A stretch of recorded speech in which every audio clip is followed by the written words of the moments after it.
2024 లేదా 25లో డిగ్రీ లేదా బీటెక్ చదివారా? సాఫ్ట్‌వేర్ జాబ్ కోసం ఎదురు చూస్తున్నారా? అయితే కోడ్ జ్ఞాన్ 100 డేస్ కోర్సులో చేరండి, జాబ్ సాధించండి. నమస్తే రవీంద్రనాథ్ సార్. నమస్తే జయదేవ్ గారు. విల్ నామా అసలు దాని యొక్క ఇంపార్టెన్స్ ఏంటి, ఎవరు చేయాలి, ఎప్పుడు చేయాలి, ఎప్పటి వరకు అది కంప్లీట్ చేసేయాలి, అండ్ విల్ నామా చేశాం కానీ అది చల్లుతుందా అనే అపోహ కూడా చాలా మందికి ఉంటుంది. సో దాని గురించి డీటెయిల్స్ ప్లీజ్. వీలునామా లేకపోతే విలిడేడ్ ఎవరు రాయాలి, ఎప్పుడు రాయాలి, ఎందుకు రాయాలి, దానికి ఉన్న లీగాలిటీ ఏమిటి? నేను ఈ విషయం గురించి చాలా సందర్భాల్లో చెప్పడం జరిగింది. ఇప్పుడు మళ్ళా దాని గురించి మరి కొద్దిగా చెప్పే ప్రయత్నం చేద్దాం.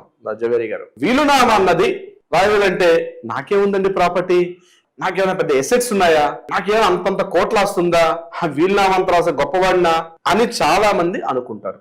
సో నేనేమంటానంటే, మీకంటే ఒక సొంత ఫ్లాట్ ఉన్నా, అంత ఇంత కాస్త బ్యాంక్ బ్యాలెన్స్ ఉన్నా, కొద్దో గొప్ప మీకు కాస్త బంగారం, గోల్డ్ అట్లాంటివి ఏదైనా మీకు ఉంటే, అసెట్స్ లాంటివి ఉంటే, మీ తరువాత మీరు చనిపోయిన తరువాత మీ తదనంతరం మీ ప్రాపర్టీ కానీ మీకున్నటువంటి స్థిర చరాస్తులు, మోబుల్ రిమూవబుల్ ప్రాపర్టీస్ ఏవైనా సరే ఎటువంటి వివాదాలు లేకుండా మీ కింద ఉన్నటువంటి మీ కుటుంబ సభ్యులకి మీరు సేఫ్టీగా అందించినటువంటి ఒక ప్రొసీజర్ ని విల్ డీడ్ అంటారు. అంటే మీరు రాత్రనక పగలనక కష్టపడతారు, మీరు ప్రాపర్టీస్ కూడబెడతారు, మీరు ఎండనక వానక రాత్రనక పగలనక కష్టపడి మీరు ప్రాపర్టీ అసెట్స్ కోసం మీరు ఏది ఉంటాయో, మీరు హారాసనగా జరిగింది అనుకోండి, దాని మీద లీగల్ ఇష్యూస్ చాలా క్లెయిమ్ అవుతాయి.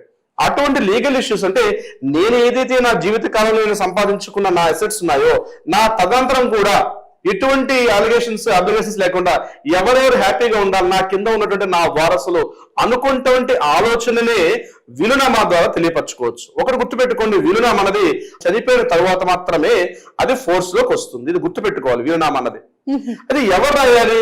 18 ఏళ్ల పైబడిన వాళ్ళు ఎవరైనా రాసుకోవచ్చు. ఎన్నిసార్లు రాయాలి? మీ లైఫ్ లో ఎన్నిసార్లు కరెక్షన్ చేసుకోవచ్చు. ఒకసారి వీలునామా రాస్తే ఇదే ఇంకా పర్మనెంట్ డాక్యుమెంట్ అంటే కాదు. ఒకవేళ మీరు ఈ రోజు మీకు కొన్ని అసెట్స్ ఉన్నాయి, మీరు భవిష్యత్తులో మరికొన్ని అసెట్స్, ఈ రోజున్న అసెట్స్ కి ఈ రోజున ఐడియాలజీ ప్రకారం రాసుకోండి. లేదు సార్, నేను ఫ్యూచర్ లో ఇంకొన్ని, మీరు చనిపోయే మరికొన్ని ఆస్తులు చేసుకున్నారు, దీన్ని మళ్ళీ క్యాన్సిలేషన్ చేసుకోవడం, మళ్ళీ కొత్త వీలు రాసుకోవచ్చు. అంటే మీ చనిపోయిన దాకా ఎన్నిసార్లు అయినా వీలునామా రాసుకోవచ్చు. 18 ఏళ్ళు దాకా ప్రతి వాళ్ళు రాసుకోవచ్చు. అయితే దీనికి ఉండాల్సిన క్వాలిఫికేషన్ ఏంటి? మీ మెంటల్ కండిషన్ బాగుండాలి, మీరు సౌండ్ బాగుండాలి. మీ ఫిజికల్ కండిషన్ చెప్పలేదండి, మెంటల్ కండిషన్ బాగుండాలి. అంటే మీకు ఏది మంచి ఏది చెడు ప్రతిదీ కూడా మీరు పరిశీలించే స్థాయి ఉంటే చాలు, మీరు వీలునామా రాసుకున్న అర్హత ఉంటుంది.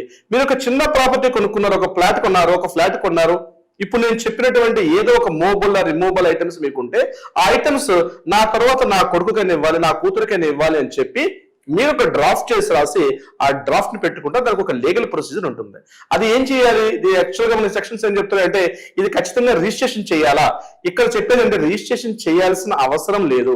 నోటరీ చేయాలా? నోటరీ చేయాల్సిన అవసరం లేదు. సార్, నోటరీ చేయకపోయినా లేకపోతే రిజిస్ట్రేషన్ చేయకపోయినా డాక్యుమెంట్ వ్యాలిడా? ఎగ్జాక్ట్ డాక్యుమెంట్ వ్యాలిడే, కానీ రిజిస్ట్రేషన్ మాత్రం తప్పనిసరిగా చేసుకోమని మేము చెప్తాం. ఎందుకంటే దానికి ఒక లీగాలిటీ వస్తుంది. అంటే మీరు ఏదైతే రాస్తున్నారో దానికి ఒక లీగాలిటీ సపోర్ట్ కావాలంటే డెఫినెట్ గా you should write and paper with along with the proper advocate తో మీరు రాసుకొని దానికి ఒక లీగల్ రిజిస్ట్రేషన్ చేసుకోవడం వల్ల దానికి లీగల్ డాక్యుమెంట్ అవుతుంది. మీరు ఓన్లీ మామూలుగా ఫెయిర్ గా ఒక వైట్ పేపర్ మీద రాసిన, లేకపోతే 100 రూపీస్ పేపర్ మీద తీసుకుంటే డాక్యుమెంట్ అవుతుంది. బట్ ఆ డాక్యుమెంట్ ఎప్పుడైతే రిజిస్ట్రేషన్ చేసుకుంటామో అది లీగల్ డాక్యుమెంట్ అవుతుంది. కాబట్టి ప్రతి విల్ డాక్యుమెంట్ కూడా లీగల్ గా చేసుకోవాలి. ఏమేం చేయొచ్చు దీంట్లో అంటే, కేవలం అసెట్సే రాసుకుంటారా? అసెట్సే కాదండి, ఏమేమి రాసుకోవచ్చు. మీ ప్రాపర్టీస్ ఉంటే ప్రాపర్టీస్ రాస్తారు, బంగారం ఉంటే బంగారం రాస్తారు, మీకేమైనా సేవింగ్స్ అకౌంట్స్ కానీ లేకపోతే బ్యాంకులో ఉంటే షేర్స్ ఉంటాయి, మ్యూచువల్ ఫండ్స్ లో ఉంటాయి, ఇతరత్ర ఏవైనా ఉంటే కూడా ఎవరైనా ఎంతెంత ఉన్నాయి, ఈ రోజు డాక్యుమెంట్ అయిన రాసుకునేసరికి ఏమేమి ఉన్నాయి అవన్నీ కలిపి మీరు రాసుకోవచ్చు. అవన్నీ కూడా నేను నా కూతురికి ఇవ్వాలా, నా కొడుకు ఇవ్వాలా, నా మనవడికి ఇవ్వాలా, మనవాళ్ళకి ఇవ్వాలా, ఇట్లాంటిది ఒక లెక్కలు ఉంటుంది. ఆ లెక్కల ప్రకారం మీరు ఎవరికి ఇవ్వాలనుకుంటే వాళ్ళు రాసుకోవచ్చు. ఒకటి రాసే వాళ్ళకి అర్హత ఏంటంటే, ఆ ప్రాపర్టీ మీ ఓన్ గెయిన్ ప్రాపర్టీ ఏంటంటే మీరు సంపాదించుకున్న ప్రాపర్టీ మాత్రమే రాయగలరు తప్పించి హక్కు లేనటువంటి ప్రాపర్టీ కానీ లేకపోతే మీ ఎన్సిస్టల్ ప్రాపర్టీ అంటారు, పూర్వీకులు చూస్తున్న హక్కులు ఉంటాయి అంటే మీకు రైట్ లేదు, అది జాయింట్ ప్రాపర్టీగా ఉన్నటువంటి అసెట్స్ ఉంటాయి, అటువంటివి మాత్రం రాసే అవకాశం లేదు. మీరు సంపాదించుకున్న ప్రాపర్టీ కానీ లేకపోతే భాగ పంపకాల్లో అంటే యాన్సిస్ట్రల్ ప్రాపర్టీ కూడా పార్టిషన్స్ అయిపోయిన తర్వాత మీకు లీగాలిటీ ద్వారా చుట్టూ ఒక షేర్ ఏదైతే ఉంటుందో దాని మీద మాత్రమే రాసే అవకాశం ఉంటుంది. ఇక్కడ ఏమేమి రాసుకోవచ్చు, ల్యాండ్స్ రాసుకోవచ్చు, గోల్డ్ రాయొచ్చు, బ్యాంక్ సంబంధించినటువంటి మ్యూచువల్ బెనిఫిట్స్ అంటే మ్యూచువల్ ఫండ్స్ లో కానీ షేర్ మార్కెట్ లో ఏమైతే ఉంటాయో వాటన్ని కూడా అన్నిటి కూడా రాసుకోవచ్చు. సరే ఇంకా ఏమేమి రాయొచ్చు, రాసుకోవాల్సిన చాలా ఉంటాయి. రీసెంట్ గా రతన్ టాటా గారు ఒక వీలునామా రాశారు. అందులో వాళ్ళ పెంపుడు పెట్ ఉంది, ఆ పెట్ కూడా రాశారు, డాగ్ కూడా. ఎందుకంటే ఆలాసంగా నాకేదో జరిగిపోయినప్పుడు నా డాగ్ ని ఎవరు మెయింటైన్ చేస్తారు, నాతో పాటు కొన్ని సంవత్సరాల పాటు చాలా క్లోజ్ గా తిరిగినటువంటి ఒక యానిమల్ అది. ఆ యానిమల్ కూడా దాని మెయింటెనెన్స్ ఎవరు చేయాలి, నా తర్వాత దాన్ని మెయింటెనెన్స్ ఎవరు చేయాలని చెప్పి ఒక అమౌంట్ రాసి ఆ మెయింటెనెన్స్ పలానా నా కొడుక, నా కూతురా, మనవరాల లేకపోతే అన్నోన్ పర్సన్ ఎవరికైనా మనం ఇచ్చి వాళ్ళతోగా మెయింటైన్ చేయాలి, దానికోసం కొంత ఫండింగ్ పెట్టి కూడా చేస్తారు. యానిమల్స్ ని కూడా రాసే అవకాశం ఉంటుంది. ఇది కాకుండా కొత్తగా ఇప్పుడు రీసెంట్ గా మేము కొన్ని డాక్యుమెంట్స్ రాస్తున్నాం. ఆ డాక్యుమెంట్ లో ఫర్ ఎగ్జాంపుల్ ఇప్పుడు సోషల్ మీడియా బాగా డెవలప్ అయింది. అంటే మనకు ఉన్నటువంటి కాపీరైట్స్ అంటే మనకి ఇంటెలెక్చువల్ ప్రాపర్టీస్ అంటాం. ఫర్ ఎగ్జాంపుల్ ఒక ఇన్స్టాలో బాగా స్ప్రెడ్ అయ్యారు, సోషల్ మీడియాలో బాగా స్ప్రెడ్ అయ్యారు, వాటి కూడా రెవెన్యూ వస్తుంది. అటువంటి అప్పుడు ఆ డిజిటల్ రైట్స్ కూడా ఇచ్చే అవకాశం ఉంటుంది. అంటే మన జీమెయిల్ అకౌంట్ పాస్వర్డ్స్ కానీ, జీమెయిల్ జీమెయిల్ ఐడి తరగ పాస్వర్డ్స్, నా తర్వాత వాటిని మళ్ళీ కంటిన్యూషన్ చేయాలంటే వాటిని యాస్టీజ్ గా ఆ లెగసీ మెయింటైన్ చేయాలంటే తప్పనిసరిగా వాటి కూడా రాసుకునేది కూడా చాలా మంది చేస్తారు. అంటే కాపీరైట్స్ అండ్ ఇంటెలెక్చువల్ ప్రాపర్టీస్. తను బతుకున్నప్పుడు ఎంతో కష్టపడి ఒక ఛానల్ ని డెవలప్ చేశారు, ఒక యూట్యూబ్ ఛానల్ డెవలప్ చేశారు, ఒక ఇన్స్టా డెవలప్ చేశారు, లేకపోతే ఒక FB అకౌంట్ డెవలప్ చేశారు. దాని మీద ఎంతో కొంత రెవెన్యూ వస్తుంది, దాన్ని కమర్షియల్ గా డెవలప్ చేసుకుంటున్నారు. సో అటువంటిప్పుడు ఆ లెగసీని యాస్టీజ్ గా కంటిన్యూ చేయాలనుకునేటప్పుడు సెలబ్రిటీస్ చాలా మంది వాటికి కూడా రాస్తారు అనమాట. సో దీన్ని ఇలా కంటిన్యూ చేయాలి, నా కొడుకు ఇస్తున్నాను ఈ కాపీ రైట్స్, నా కూతురికి ఇస్తున్నాను అని చెప్పి వాటిని కూడా కిందకి ట్రాన్స్ఫర్ చేసే అవకాశం ఉంటుంది. సో ఒకప్పుడు నుండి కేవలం అసెట్స్ మాత్రమే రాసుకోవాలనుకున్న వీలునామా ఈ రోజు ఎక్స్ప్రెషన్ బాగా పెరిగి ఇప్పుడు నేను చెప్పిన అన్ని పాయింట్స్ రాస్తారు. ఇక్కడ ఎవరికైనా రాయొచ్చు. అదే ఎవరికి రాయొచ్చు, సేమ్ కొడుకుకి కూతురుగా రాయాలి లేదండి, మీ ఇష్టం, మీ చాయిస్ యువర్స్. మీ కొడుకు ఇస్తారా, కూతురికి ఇస్తారా, మనవడికి ఇస్తారా, మనవాడికి ఇస్తారా, ఇదేది కాదండి, నాకు ఎవరు చేయట్లేదు, నేను దాని కూడా రాసుకోవచ్చు. నేను రీసెంట్ గా నాకు ఒక క్లయింట్ వచ్చారు, వాళ్ళ కొడుకు కూతురు సరిగ్గా చూడట్లేదు. ఆ అమ్మాయికి ఇప్పుడు 60 years, ఆ లేడీకి, ఆవిడ గవర్నమెంట్ ఎంప్లాయ్ పనిచేశారు. సరే చిన్నగా పెద్ద ఆవిడ ప్రాపర్టీని పట్టుకొచ్చిన తర్వాత ఈమెను సరిగ్గా కేర్ చేసే వెళ్ళారు, ఈమెను పట్టించుకోవట్లేదు. ఈవిడ ఒక 2 ఫ్లాట్స్ కొనుక్కుంది, బంజారాస్ లో ఎప్పుడో ఫ్లాట్ కొనుక్కుంది, అదేవిధంగా ఒక ఎసెట్ కూడా కొనుక్కుంది. ఆవిడతో పాటు చిన్నప్పటి నుంచి ఒక ఫ్రెండ్ ఉన్నారు, ఆ ఫ్రెండ్ కొడుకు ఆ ఫ్రెండ్ ఇంట్లో ఉన్నారు. ఇప్పుడు వృద్ధాప్యంలో ఆ ఫ్రెండ్ ఈమెను మెయింటైన్ చేసుకుంటారు. సో నా దగ్గరికి వచ్చారు, అడ్వకేట్ గారిలో ఉంది సార్ నా పరిస్థితి, నేను ఈ డాక్యుమెంట్ నేను మా చిన్నప్పటి నుంచి మా ఫ్రెండ్ తాలూకా డాక్టర్ నేను రాద్దాం అనుకుంటున్నాను, ఎందుకంటే నా బ్లడ్ రిలేషన్ నా కొడుకు కూతురు సరిగ్గా మెయింటైన్ చేయట్లేదు అన్నారు. రాసుకోవచ్చు, ఖచ్చితంగా వీళ్ళ సెల్ఫ్ గైడ్ ప్రాపర్టీ ఉంటుంది, ఎవరికైనా రాసే అధికారం ఉంటుంది.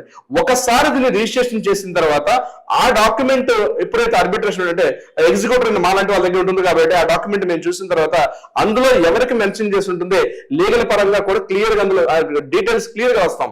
తను చనిపోయిన తర్వాత ఎవరెవరికి ఎంతెంత బాగా పంపకాలు చేయాలి ఆ డాక్యుమెంట్ తీసుకెళ్ళామంటే మనకి రిజిస్ట్రేషన్ ఆఫీసర్ అసలు ఈజీగా మూవ్మెంట్ అయిపోతుంది. ఒకవేళ వీలునామా రాయకుండా కానీ చనిపోతే చాలా కాంప్లికేషన్స్ ఉంటాయి. అంటే బ్రదర్స్ మధ్య, సిస్టర్ మధ్య, నాకు ఇంత ప్రాపర్టీ రావాలి, బంగారం కోసం కూడా చాలా మంది అంటే క్లాషెస్ వస్తాయి. ఎస్ సార్, ఆడపిల్లల కేసుల్లో పెళ్లి చేసి పంపించేస్తాం, నాకు ఆ ప్రాపర్టీ రాదు చెప్పి మేము పొద్దున్నే అవే ఫోన్లు వస్తుంటాయి మాకు. సో తప్పారైతే నేను డిసిషన్ చేయించారు, లీగల్ ఎలా ఉంటుందో అలా ఉంటుంది. బట్ వీలునామా రాసుకోవడం వల్ల క్లియర్ గా స్ట్రక్చర్ ఉంటుంది మేడం, వీళ్ళకి పార్ట్ స్మూత్ గా ఎటువంటి ఇష్యూస్ లేకుండా, లీగల్ ఇష్యూస్ లేకుండా, కాంప్లికేషన్స్ లేకుండా స్మూత్ గా మన ప్రాపర్టీని మనకున్నటువంటి ఆ అసెట్స్ ని కిందకి డివిజన్ చేసుకోవాలనుకుంటే వీలునామా తప్పనిసరిగా రాయాలి. అది కంపల్సరీ ఉంటుంది. జవేరి గారు చాలా మంది అనుకుంటారంటే వీలునామా అంటే ఇప్పుడే లాస్ట్ స్టేజ్ లో రాసుకోవాలేమో, మిడిల్ ఎప్పుడు రాయకూడదు అనుకుంటారు. సో అది కాదండి, ఏ క్షణం ఎలా ఉంటుందో మన లైఫ్ మనకు తెలియదు, నెక్స్ట్ డే మార్నింగ్ ఎలా ఉంటుందో మనకు తెలియదు. చాలా మంది మధ్య మనం చూస్తున్నాం. సో లాస్ట్ స్టేజ్ లో రాసుకోవాలి వీలునామా అన్నటువంటి అపోహ ఉంటే ఇప్పుడే తొలగించేసుకోవడం చాలా బెటర్. ఎందుకంటే నేను ఇందాక చెప్పాను, ఎన్నిసార్లు రాసుకోవచ్చు. మన 18 years దాటిన ప్రతి వాళ్ళు కూడా వీలునామా రాసుకోవచ్చు. తనకంటే ఒక చిన్న అసెట్స్ ఉంది, ఇమీడియట్ గా తన దగ్గర ఉంది, ఈ రోజు నా కండిషన్ ఉంది, రాసుకుంటారు. తర్వాత ఎక్స్టెన్షన్ అవుతున్నప్పుడు దీన్ని మళ్ళీ క్యాన్సిల్ చేసి కొత్త డాక్యుమెంట్ రాసుకోవాల్సిన అవసరం ఉంది తప్పించి నేను లాస్ట్ స్టేజ్ లో మాత్రమే వీలునామా రాయాలని చాలా మందిలో ఒక అపోహ ఉంది. అది 100% తప్పు. వీలునామా ఏ చిన్న ప్రాపర్టీ ఉన్నా ఇమీడియట్ గా రాసుకోవాలి. నెక్స్ట్ డే మార్నింగ్ ఏమవుతుందో ఎవరికి తెలియదు. మనం చూస్తూ రోడ్డు మీద యాక్సిడెంట్స్ కావచ్చు, లేకపోతే రకరకాలుగా జరుగుతుంటాయి. కాబట్టి మన అప్పుడు కాంప్లికేషన్స్ పడకుండా ఉండాలంటే నేను ఏమంటానంటే దీనికి ఇర్రెస్పెక్ట్ ఆఫ్ ఏజ్, ఏ టైంలో ఉన్నా సరే ఈ రోజు నా సేఫ్టీకి కష్టపడ్డాను, ఇమ్మీడియట్ గా వెళ్ళి ఒక విలునామా రాసుకుంటే చాలా మంచిది జవేరి గారు. సో మరి విల్లునామా రాయాలన్నా లేకపోతే రాసిన విల్లునామా ఇంకా డీటెయిల్డ్ గా మనకు తెలవాలన్నా మిమ్మల్ని సంప్రదించాలంటే ఎలా సార్? ఒక ఎక్స్పీరియన్స్ ఒక అడ్వకేట్ ద్వారా మాత్రమే విలునామా రాసుకోవడం వల్ల కాంప్లికేషన్ చాలా తక్కువ ఉంటాయి. సో ఆ రాసుకున్నటువంటి విలునామా కూడా లీగల్ టెర్మినాలజీస్ లో పర్ఫెక్ట్ గా ఎవరు కూడా దాని మీద ఛాలెంజ్ వెళ్లకుండా రాయడం చాలా చాలా అది ఇట్స్ టాలెంటెడ్ వర్క్ అది. సో బయట చూడడానికి ఆటలు అందరూ వేస్తారు, బట్ ఒక స్పెషల్ ఆర్ట్ చేయడం ఎలా అయితే ఉంటుందో ఒక విలునామా రాసేటప్పుడు మేము క్లయింట్ ని కూర్చోబెట్టి కవర్స్ టుగెదర్ మేము ఎంతో మాట్లాడతాం. లీగల్ గా ఎన్ని పారామీటర్స్ వచ్చే అవకాశం ఉంటాయి, ఎన్ని ప్రాబ్లమ్స్ వచ్చే అవకాశం ఉంటుంది, ఏవి ఎలా చేస్తే బాగుంటుందని ఆ క్లయింట్ యొక్క ఇంట్రెస్ట్ పరంగా మాట్లాడుతూ, ఎందుకంటే లీగల్ రూల్స్ చాలా మందికి తెలియదు కాబట్టి అవన్నీ కూడా ఎడ్యుకేట్ చేసి దాని తగ్గట్టుగా మేము కూర్చొని ఆ కంపల్సరీ ఆ లీగల్ విలిడీని కూడా రాసే అవకాశం ఉంటుంది. మిమ్మల్ని ఎలా అప్రోచ్ అవ్వచ్చు సార్? అంటే కింద స్క్రోల్ అవుతున్న నెంబర్ ని కాంటాక్ట్ చేయగలిగితే జవేరి గారు అట్లీస్ట్ ఆ కాల్ ఆర్ వాట్సాప్ చేస్తే మన లీగల్ టీమ్ కి అప్రోచ్ అవుతారు. అప్రోచ్ అయ్యే వాళ్ళకి ఎలా చేయాలి, ఏం చేయాలన్నది ఒక సలహా సంప్రదింపులు చేస్తారు. దీనికి సంబంధించి జవేరి గారు. Thank you sir, thank you so much. Thank you so much అండి. సుమన్ టీవీలో మీ పర్సనల్ అండ్ బిజినెస్ ప్రమోషన్స్ కోసం కింది నెంబర్ కి కాంటాక్ట్ చేయండి.